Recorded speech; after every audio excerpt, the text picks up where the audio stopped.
9h-10h le dimanche Les Belges du bout du monde. avec Adrien Jovenot. L'heure est venue de traverser à nouveau l'Atlantique, rejoindre le Nick au fil des ans j'ai tissé, faisant mien ce nouveau continent alors que tout ici en Belgique est resté figé et mouvant à la fois.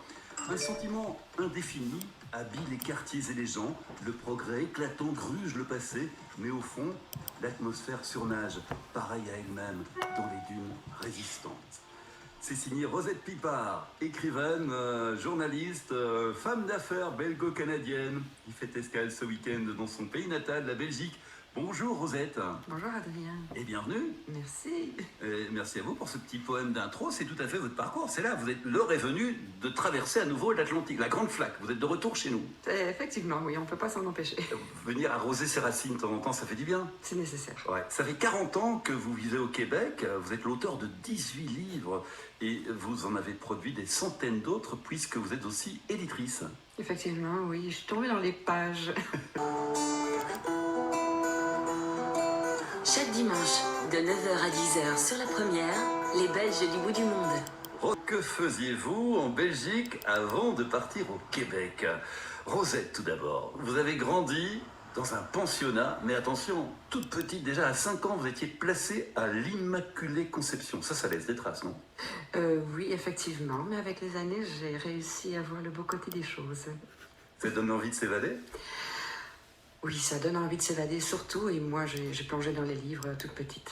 Vous avez vécu ensuite en Angleterre, déjà à la fin de l'adolescence, 2 ans, et puis en France, 1 an, avant de partir là dans la belle province. Ouais, un peu comme vous, j'avais la piqûre des voyages, je voulais habiter partout. Alors, Rosette, vous aussi, c'est un voyage d'amour avec votre amoureux, un paracommando devenu artiste peintre, qui vous a amené là-bas. Il m'a amené, c'est plutôt moi qui l'ai amené. Il avait un peu de difficulté à obtenir ses papiers d'immigrant, donc moi j'avais, disons, un peu plus le profil, donc je l'ai amené dans mes bagages. Oui. Mais oui, nous on est tombés en amour, comme on dit au Québec, avec les grands espaces. En fait, on avait d'abord fait un voyage dans l'Ouest, où il avait de la famille, et on s'est dit non, il faut absolument retourner ici.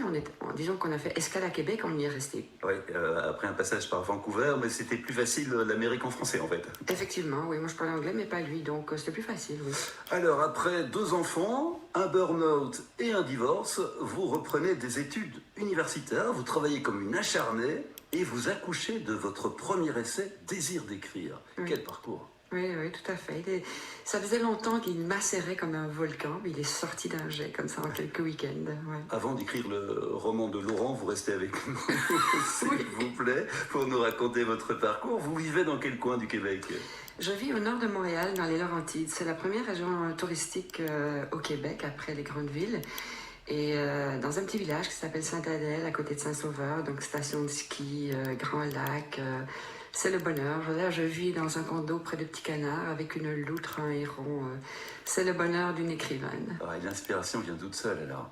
Oui. Vous ouvrez les fenêtres, vous travaillez en terrasse quand il fait beau, et sinon dans votre petite cabane là-bas, au bord du lac, à Sainte-Adèle, dans les Laurentides. Quels sont, vous, les endroits que vous aimez, pour lesquels vous avez eu des prix du tourisme, d'ailleurs, Rosette, comme attaché de presse, j'imagine? Oui, en fait, j'étais consultante en communication et en promotion, en marketing.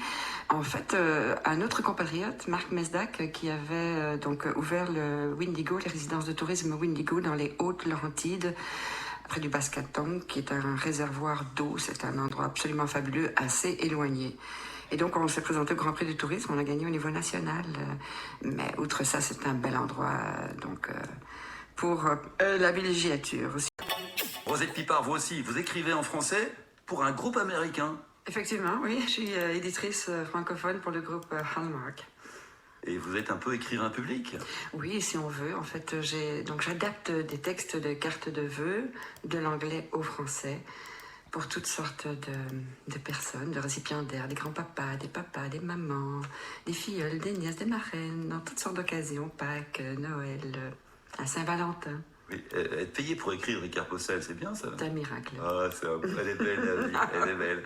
Rosette Pipard, qui est notre Belge du bout du monde, cette émission sur la première.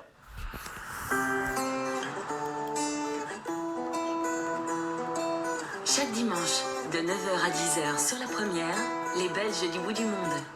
Avec vous, Rosette, on voyage aussi en Inde, parce que vous avez fait là un séjour initiatique avec du yoga, entre autres, et de l'Ayurveda. Oui, c'était une des périodes de ma vie qui était très difficile. J'ai fait un burn-out, en tout cas. J'étais pas très bien. Et donc, je suis allée voir une massothérapeute qui m'a dit, il faut faire un panchakarma. J'ai dit, qu'est-ce que c'est que ça, un panchakarma? Alors, en fait, c'est une cure de 3 semaines à 1 mois en Inde, où on vous masse, on vous torlote, vous mangez végétarien, vous prenez toutes sortes de potions magiques, dont leur fameux thé de yogi, mais vous faites aussi surtout du yoga, de la méditation et tout ça. Et bon, j'ai adoré, mais comme j'avais commencé à écrire l'Inde dans mon salon avant d'aller en Inde, je me suis sentie imposteur et j'ai pas osé continuer le livre après. Ça m'a pris 4-5 ans avant de me dire, et tout compte fait, je peux l'écrire, parce que en fait, l'Inde dans mon salon, c'était pour me moquer de tous les gens qui vont dans les cures ou qui vont chercher des gourous en Inde. Alors je me disais, mais enfin, mais qu'est-ce qui m'a appris? Mais je dois dire, ça m'a fait beaucoup de bien. Et 5-6 ans plus tard, j'ai fait le livre et j'ai tout compris. Oui, le chemin est toujours bien. Il faut juste le reconnaître. Ne quittez pas, on va marquer une petite pause. Et puis, nous allons vous faire découvrir Sœur Angèle, sacrée personnalité dont vous avez écrit la biographie, Rosette Pipard. Ah oui, c'est un vrai bonheur, ma marraine. Les Belges du bout du monde, 9h-10h sur la première. avec Adrien Jouvenot.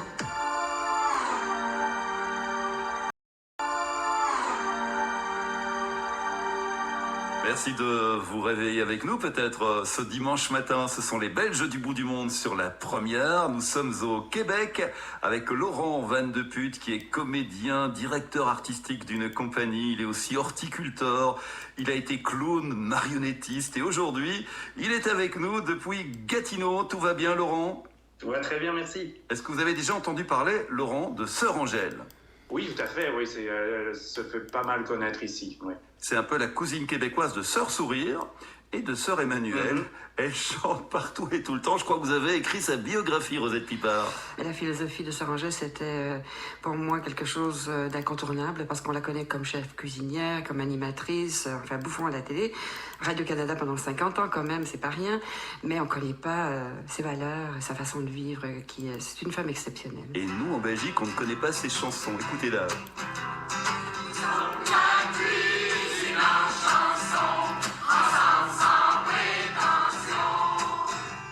Parlez-moi de la cuisine en chanson.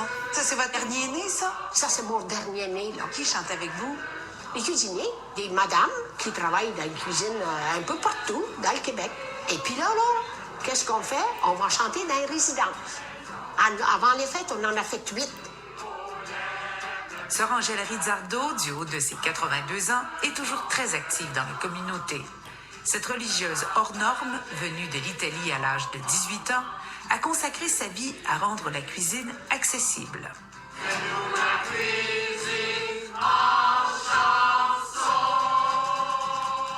Sœur Angèle, à lire sous la plume de notre Belge du bout du monde, Rosette Pipard. Elle n'engendre pas la mélancolie. Ah non, c'est la joie contagieuse, Sœur Angèle. Vraiment, vraiment, vraiment.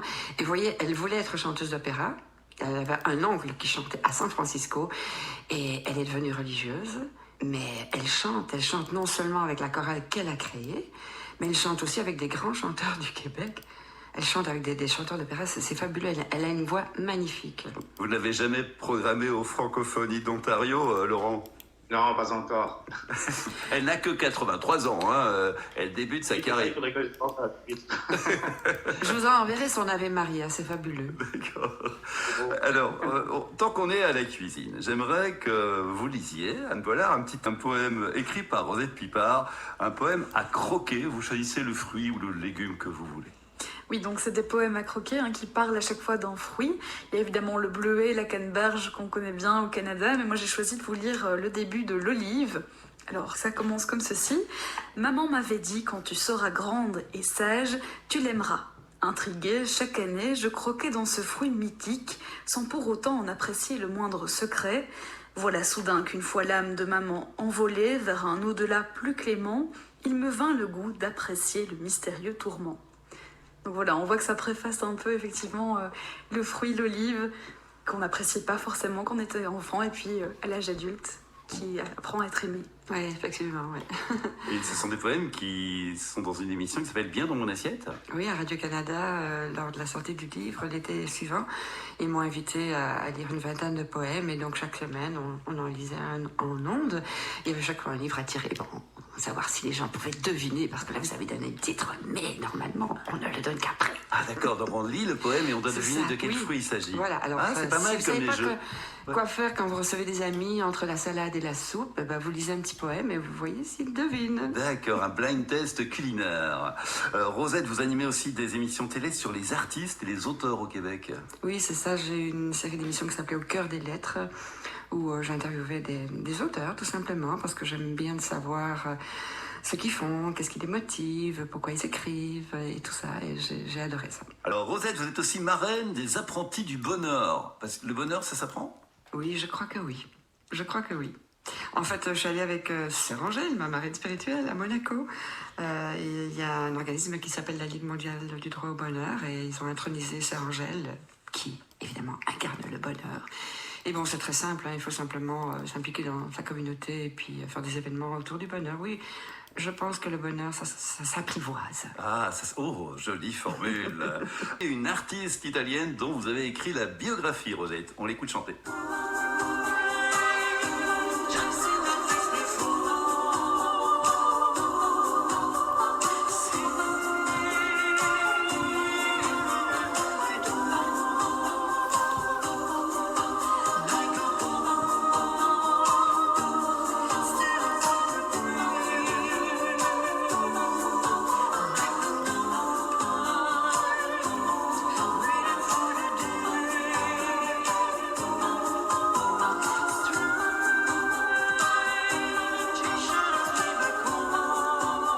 J'ai déjà entendu cette mélodie quelque part. On dirait du Grace Jones, mais à la sauce Giorgia Fumanti. Qui est Giorgia Fumanti, Rosette ?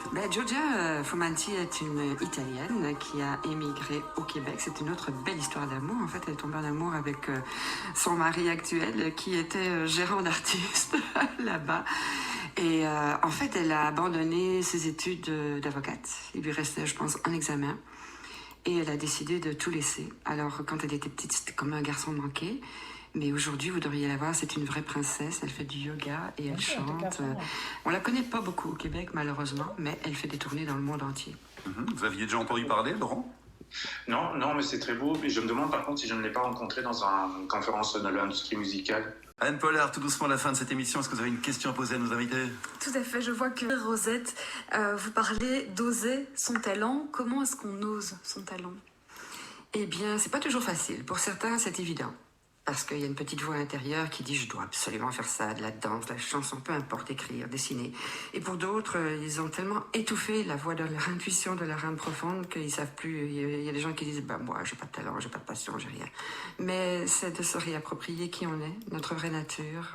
J'y crois beaucoup parce que je crois que tout le monde a un diamant en soi et tout le monde a un grand talent qu'il faut exprimer. C'est gentil. Et bon retour au pays, Rosette. Merci, un grand merci pour cette invitation. C'est un vrai plaisir. Cette émission a été réalisée par Paul Michel. La semaine prochaine, je vous l'ai dit, la Chine. Et dans un instant, sur la première, Pasticcio avec Nicolas Blanmont. Excellent dimanche à toutes et à tous.